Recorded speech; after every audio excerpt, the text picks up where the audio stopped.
আমি যেখানে যাবো ইনশাল্লাহ আমি আপনাদের এই ভালোবাসা আমি আসলে মনে রাখবো।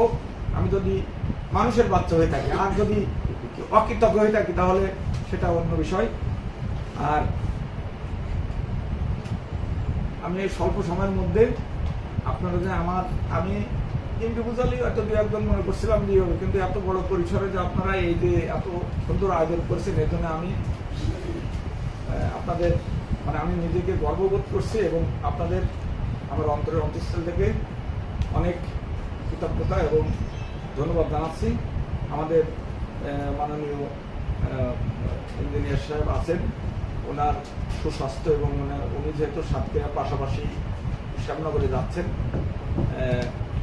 আমি আশা করব যে আশাশুনি লোকজনের জন্য যদি কিছু করার থাকে উনি আশাশুনি সাংবাদিকদের জন্য কিছু করার থাকে পাশাপাশি পাশে থাকবেন, করবেন এবং ওনারও সুস্বাস্থ্য এবং ওনার আরও সাফল্য কামনা করি। আর আমি যেখানে যাই আপনাদের সাথে আমার যোগাযোগ থাকবে।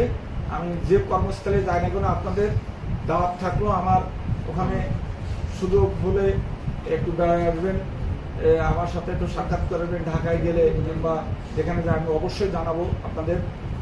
আর আমি এই আশা শুনে আমাকে মানে আমি ভুলবো না এই কারণেই আমার চাকরি অনেক বছর আমি সিরাজগঞ্জ বগুড়া ওই এলাকাও চাকরি করেছি, কিন্তু এই আশা শুনি অবহেলিত এলাকা এটা ঠিক, কিন্তু এখানে আত্মীয়তায় আমি মুগ্ধ। আমি গতকালও আমার এই বদলি হয়েছে শুনে আমার এক ভদ্রলোক স্বপ্নালী সে 2 দিন আগে এসে আমাকে দাওয়াত দিয়েছে যে ভাই না গেলে আমি কষ্ট পাবো।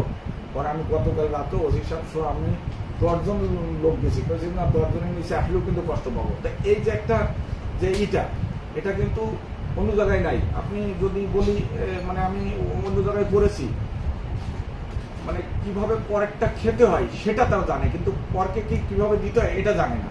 কিন্তু এই আশা শুনিতে আমি এটা পাই। দু একটা বিচ্ছিন্ন ঘটনা থাকতে পারে, এটা কোনো বিষয় না, কিন্তু এটা আমি না, প্রত্যেকটা সরকারি কর্মকর্তা কর্মচারী যারা এখানে আছে তারা অবশ্যই এটা স্বীকার করবে। আমাদের ইঞ্জিনিয়ার মহোদয় আছেন, উনিও স্বীকার করেছেন এবং উনি তো দীর্ঘ সময় 6 বছর ধরে, ওনার কথার ভিতরে আমি যেটা বুঝলাম যে না উনিও আপনাদের সাথে একটা আত্মার সম্পর্ক তৈরি করে ফেলেছিলেন এবং আমিও চেষ্টা করেছি। তারপরেও আমার কার্যক্রমে আমার কথাবার্তায় যদি আপনাদের ন্যূনতম কষ্ট দিয়ে থাকি তাহলে আমি আপনাদের কাছে আমি ক্ষমা চেয়ে নিচ্ছি। সবাই ভালো থাকবেন, দোয়া করবেন আমার জন্য, আমার পরিবারের জন্য। আল্লাহ হাফেজ। জি, আসসালামু আলাইকুম।